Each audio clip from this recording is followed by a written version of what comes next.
සුබ අලුත් අවුරුද්දක් හැමෝටම. ගමෙන් ගිහින් අවුරුදු දවස් ටික ගෙවුනේ මෙන්න මේ විදියට.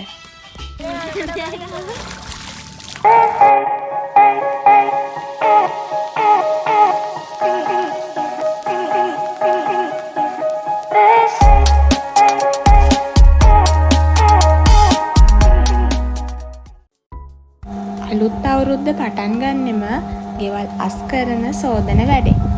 මාත් ඉතින් මුලින්ම අස් කරලා පිහි දාලා සෝදන වැඩෙන්ම පටන් ගත්තා.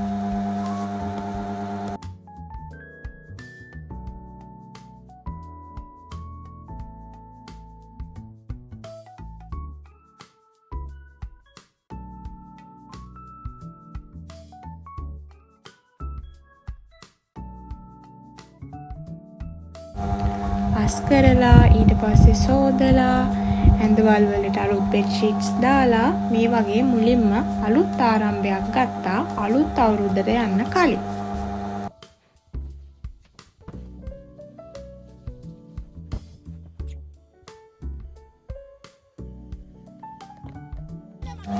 ගොයන් කපලා කුඹුරු වැඩ පටන් ගත්ත නිසා ඇලේ වතුර මේ විදියට ඇල පිරෙන්නම ආවා.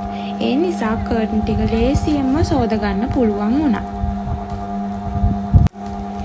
සෝදන්නේ මම විතරක් වුණාට පේනවනේ මගේ වටේට කී දෙනෙක් ඉන්නවද කියලා. ඉතින් එයාලා හරිම ආසයි මේ ඇලගාවට ඇවිල්ලා නිකන් හරි බලන් ඉන්න. ඒ තරම් මෙතන හරිම නිස්කලංකයි.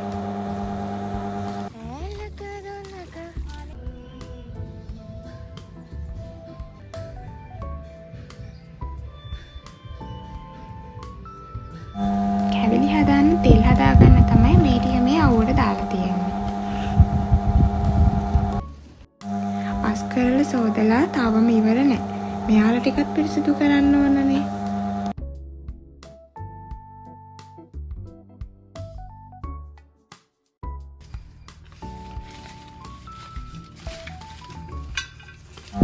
කොහොම හරි සෝදලා අස් කරලා ඉවර කරන්න පුළුවන් වුණා. ඊට පස්සේ තිබ්බේ කර්ටන් දාන වැඩේ. ගෙදර වැඩ ඔක්කොම ඉවරයි. ඊට පස්සේ අපිට තියෙන්නේ shopping යන්න. අලුත් අවුරුද්දේ හැමදේම අලුත් වෙනවා වගේ අපිට අලුත් ඇඳුමකුත් ගන්න ඕනනේ. ඉතින් ඒ නිසා අවුලේ හැමෝටම අලුත් ඇඳුමුත් අරගෙන ඊට පස්සේ මම මේ අවුරුද්දේ හිතන් ඉන්නවා කැවිලි වර්ග 3-4ක් විතර මගේ අතින්ම තනියම හදන්න. මොකද අපි එක එක වැඩ එක්ක බිසි වුණ නිසා එක අවුරුද්දකවත් තනියම කැවිලි වර්ගයක් හදාගන්න බැරි වුණා. ඒ නිසා මම ඒකටත් ඕන කරන බඩු ටික අරගෙන ගෙදර ඇවිල්ලා දැන් කැවිලි ටික හදනවා. හැබැයි මම මේ එක වීඩියෝ එකකට දාලා තිබ්බට මම මේ කැවිලි වර්ග දවස් 4ක විතර ඉඳන් තමයි හැදුවේ. ඒ කියන්නේ එක දවසකට එකක් හදනවා, අනිත් දවසේ තව එකක් හදනවා. ඒ විදියට. ඉතින් මේ තියෙන මුකුළු මම මේවා හදන්නේ කොහොමද කියලා හදන විදිය, රෙසිපි එක, ඕන ඉන්ග්‍රේඩියන්ට්ස් ඒ ඔක්කොම වීඩියෝ එකක් දාලා තියෙනවා. මේකටම දැම්මොත් මේක ටික වැඩි වෙන නිසා මම මේ රෙසිපි ටික වෙනම වීඩියෝ එකකින් දැම්මා. ඒකත් බලන්න. මේ විදියට මම පළවෙනි වතාවට මේ දේවල් ටික හැදුවා. ඉතින් හරිම රසයි. ඊට පස්සේ මම මේ වැඩේ කරන්නේ මේ රෑ. ඒ කියන්නේ අලුත් අවුරුද්ද දවසට කලින් දවසේ. මේ තමයි අපේ පවුලේ අයට මගේ අතින් ගත්ත පොඩි තෑගි ටිකක් දෙන්න මම ලැහැස්ති කරනවා. හැමෝම නිදාගත්තට පස්සේ මම රෑ තමයි මේ ටික ලැහැස්ති කරන්නේ.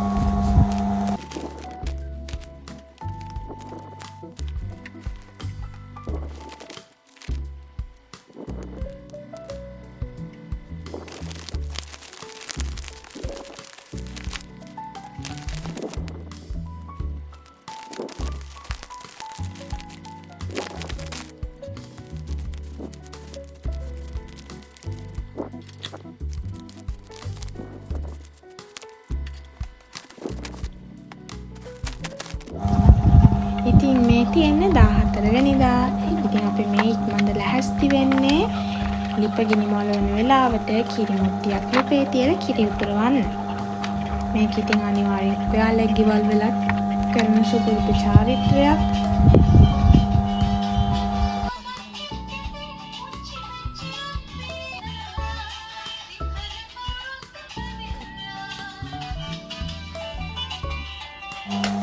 අපේ ගෙදර කිරිමුට්ටිය මේ විදිහට දකුණු දිශාවට තමයි කිරි ඉතිරුනේ. ඊට පස්සේ ඉතින් අම්මා කිරිබත් හදනකම් මම කෑම මේස ලෑස්ති කරනවා. අලුත් අවුරුද්ද කියන්නේ මෙන්න මේ වගේ. ඒ කියන්නේ පවුලේ හැමෝම එකතු වෙනවා, එක එක වැඩවල යෙදෙනවා. ඒ වගේම ගෙදර එකට කෑම කනවා. ඉතින් අවුරුද්ද කියන්නේ හරි අමුතුම වචනෙන් විස්තර කරන්න බැරි ෆීලින් එකක්.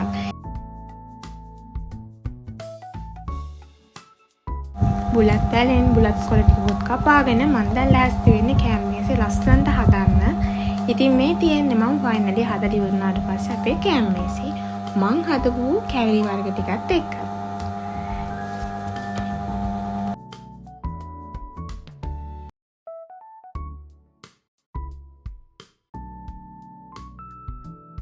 චාරිත්‍ර ටික වෙලාවට ඉවරනාට පස්සේ දැන් තියෙන්නේ ඉතින් අපේ ගෙදර නෑදෑය වෙනවා, අපි නෑදෑයන් ගෙදර යනවා.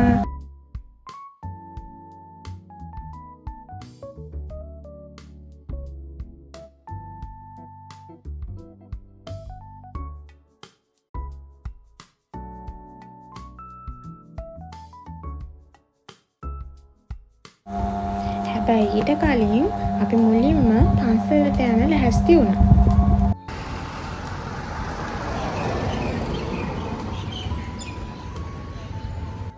මේක නම් අපි චූටි කාලේ ඉඳන් කරන සෙල්ලමක්. මේක ඇත්තටම අවුරුද්දට නැතුවම බැරි දෙයක්. ගමක අවුරුද්ද කියන්නේ පවුලේ අය විතරක් නෙමෙයි මුළු ගමේම මිනිස්සු එකතු වෙන තැනක්.